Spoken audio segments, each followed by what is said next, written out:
السلام عليكم ورحمة الله تعالى وبركاته. متابعي الأعزاء، نتمنى تكونوا بخير وعلى خير، ونلقاكم هذا الفيديو في أحسن الأحوال. اليوم إن شاء الله غادي نحط لكم هذا الفيديو على أسعار البورصة، لأنه لاحظت أن أسعار البورصة ارتفعت على البارح. واليوم البنات ما قدرتش نجيب لكم أسعار ديال المحلات، يعني عند التهيبية، لحقاش اليوم الجمعة حنايا كيتسدوا عندنا المحلات. كيف ما كتعرفوا المدن الصغيرة راه كيكونوا التهيبية قلال، فمعظم الذهبيه اللي كاينين راه كيسدوا نهار الجمعه.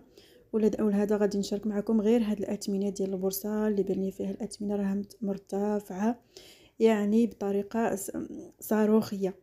فبلا ما نطول عليكم نخليكم مع اسعار البورصه.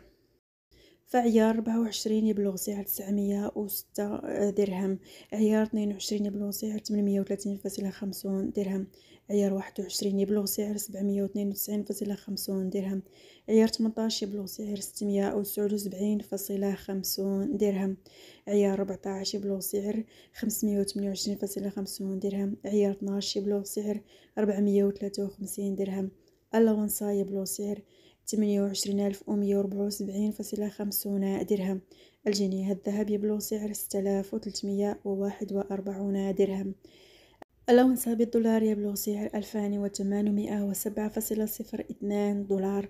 إذا كان هذا تحديث أسعار الذهب في المغرب ليوم الجمعة 31 يناير على الساعة 4 مساء. فدمتم في رعاية الله، وإلى فيديو جديد إن شاء الله.